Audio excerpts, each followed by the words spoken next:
Halo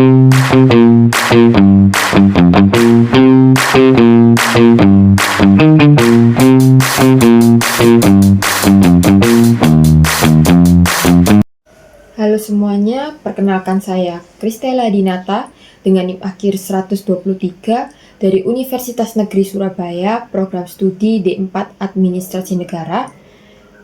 Dengan mata kuliah Administrasi Perkantoran, saya memiliki tugas untuk melakukan observasi tata ruang kantor. Dan saya telah melakukan mini observasi tata ruang kantor di kantor Fakultas Vokasi Universitas Negeri Surabaya. Jadi di kesempatan kali ini saya akan mempresentasikan hasil mini observasi saya dengan judul Observasi Kondisi Kantor Fakultas Vokasi Universitas Negeri Surabaya. Mari sama-sama kita simak video presentasi saya. Langsung saja kita mulai di presentasinya. Untuk sebelum itu saya akan menjelaskan identitas kantor yang sudah saya observasi. Yang jelas kantornya yaitu kantor Fakultas Vokasi di Universitas Negeri Surabaya, tepatnya di Ketintang, yang beralamat di Jalan Profesor Muhammad Yamin Ketintang, Kecamatan Gayungan, Surabaya, di Jawa Timur. Lokasi kantornya itu berada di Fakultas Vokasi UNESA Ketintang, di gedung K4 dan K9 lantai 1. Kenapa ada 2 gedung? Karena ruang pegawai dan ruang kepala kantor itu pisah.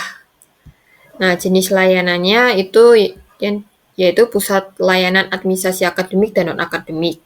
Untuk jumlah pegawainya kurang lebih ada 12 orang waktu saya berada di sana untuk melakukan observasi. Baik, selanjutnya di sini ada dokumentasi foto kondisi fisik kantor Fakultas Vokasi.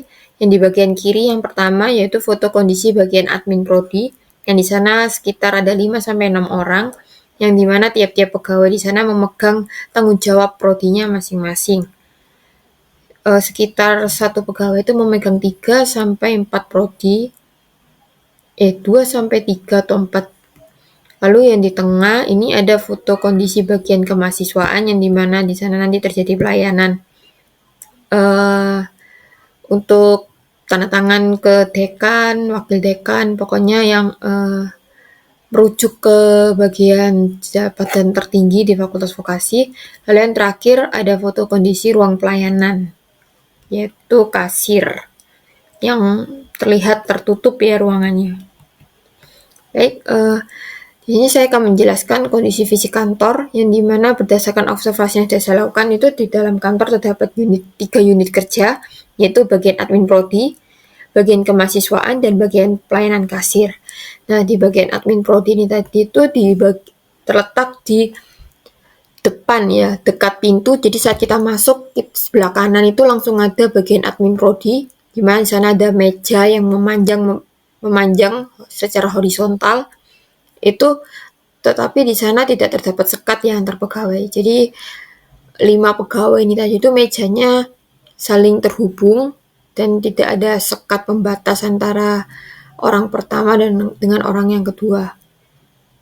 Dan untuk bagian kemahasiswaan itu berada di paling belakang. Jika kita maju lagi itu bagian belakang ujung itu ada meja yang letaknya secara berkelompok ya.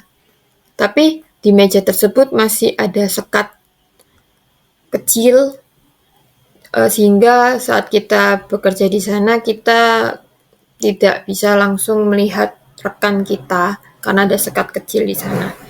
Untuk yang ketiga ada bagian pelayanan kasir. Nah, kasir ini tadi itu terletak di seberangnya admin prodi. Jadi saat kita masuk tadi, sebelah kanan tuh ada admin prodi, di sebelah kiri kita ada bagian kasir. Nah, di kasir ini ruangannya tertutup. Jadi kasirnya tidak bisa terlihat saat kita masuk, kita tidak bisa langsung terlihat pelayanan di sana karena ada sekat yang tinggi dan memutar. Sehingga yang hanya ada lubang di bagian dekat duduknya tamu yang datang. Jadi kita saat masuk di sana, jika tidak ada keperluan, tidak bisa melihat kondisi di bagian dalamnya. Nah, untuk arsipnya itu ada ruangan kecil di dekat admin prodi itu, dan kemahasiswaan di antara 2 unit kerja itu hanya arsip-arsip biasa, kertas-kertas. Untuk arsip-arsip yang baru itu biasanya masih taruh di meja. Karena sistem di sana sudah menggunakan online, yaitu SSO. Jadi arsip-arsip fisik itu tidak terlalu banyak dipakai dan juga tidak banyak yang di sana. Untuk segi pelayanannya, mahasiswa itu dilayani langsung di meja masing-masing bidang sana. Jadi kalau mahasiswa butuh ke bagian admin prodi, mereka akan langsung ke tempat admin prodi. Kalau mau ke bagian kasir langsung masuk ke kasir. Kalau mau ke kemahasiswaan untuk kepengurusan ke wakil dekan atau dekan ada urusan ke sana, itu langsung di tempat sana. Jadi tidak ada ruangan khusus memang. Baik, selanjutnya di sistem kerja dan pelayanan. Jadi sistem kerja yang terjadi di sana itu setiap pegawai memiliki tugas yang jelas sesuai dengan bidangnya masing-masing. Dan pelayanannya juga masih tergolong cepat, tertib, dan efisien. Untuk proses pelayanannya itu dilakukan secara langsung, seperti yang tadi saya jelaskan, sesuai dengan kebutuhannya, seperti pengurusan surat, peminjaman fasilitas, dan keuangan. Peminjaman fasilitas itu bisa peminjaman kabel HDMI di bagian admin prodi dan juga peminjaman ruangan. Jika ada acara perlu pinjam ruangan, biasanya ruangan serbaguna atau ruangan apapun itu untuk acara.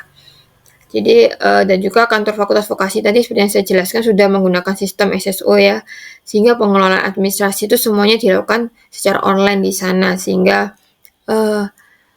sistem kerjanya lebih cepat dan efisien ya. Dan interaksi yang terjadi antara pegawai dan mahasiswa itu berjalan dengan baik karena kedisiplinan dan keramahan yang dimiliki oleh pegawai yang membuat mahasiswa itu yang memerlukan pelayanan atau bantuan dari kantor fakultas vokasi ini dapat terpenuhi secara cepat. Tetapi di sana dalam observasi yang saya lakukan, saya menemukan beberapa kelemahan. Karena masalahnya bukan masalah yang serius, tapi kelemahan yang saya temukan, yaitu kelemahan atau masalah utama yang saya temukan itu tidak adanya sekat pada meja admin prodi seperti gambar tadi, lalu kurangnya informasi yang jelas mengenai pembagian tugas pegawai, tidak adanya ruang arsip khusus, lalu 3 bidang kerja itu semuanya berada dalam satu ruangan, tidak terpisah. Jadi bisa memungkinkan terjadi penumpukan tamu di sana. Lalu yang terakhir ada ruang kepala kantor yang terpisah, berbeda gedung dengan ruang pegawai seperti yang saya jelaskan di awal tadi. Jadi dampak-dampaknya itu tadi itu mahasiswa itu saat masuk akan bingung mencari layanan karena di sana juga tidak terdapat tulisan bagian admin prodi yang mana, kemahasiswaan yang mana, kasir yang mana. Jadi saat masuk tuh masih bingung mau yang kemana. Lalu ada potensi gangguan konsentrasi pegawai karena semua 3 unit kerja tadi itu berada dalam satu ruangan yang terbuka. Lalu terjadinya penumpukan pengunjung dalam satu ruangan dan kurangnya efektivitas koordinasi kerja. Jadi dari beberapa permasalahan dan kelemahan tadi itu ada saran perbaikan yang dapat saya berikan, yaitu menambahkan sekat pada meja admin prodi, memberikan label atau keterangan yang jelas pada setiap pegawai, memisahkan ruang kerja berdasarkan bidang, menyediakan ruang arsip khusus, dan menyatukan ruang kepala kantor dengan ruang pegawai. Dari yang saya berikan tadi itu sudah sesuai dengan prinsip tata ruang kantor yang baik, yaitu mempermudah alur kerja, meningkatkan efisiensi, dan menciptakan kenyamanan kerja. Kenapa sih saya memberikan saran ini tadi? Terutama pada menyediakan ruang kepala kantor dengan ruang pegawai itu menyatukan, karena dengan kondisi yang saya observasi itu kalau ruang kepala kantor terpisah dengan ruang pegawai, kepala kantor tidak dapat mengawasi kerja-kerja pegawai tadi karena berbeda gedung. Jadi kesimpulannya dari hasil observasi yang telah saya lakukan di kantor vokasi UNESA, bahwa kantor Fakultas Vokasi UNESA ini memiliki sistem pelayanan yang baik, yang sudah cukup baik, cepat, dan terintegrasi secara digital, yaitu dengan menggunakan sistem SSO yang dimiliki oleh pegawai dan juga mahasiswa.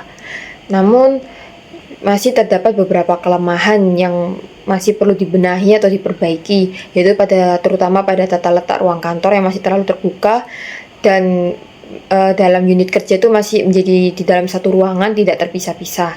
Jadi suasana ruangan menjadi kurang efektif dan nyaman karena jika ada pengunjung atau akan terjadi pelayanan Di sana akan menjadi penumpukan pengunjung. Jadi dari observasi ini saya mendapatkan pembelajaran bahwa administrasi perkantoran yang baik itu tidak hanya bergantung pada sistem kerja, tetapi juga pada penataan ruang dan pengelolaan yang tepat. Sekian presentasi dari saya, terima kasih atas perhatiannya.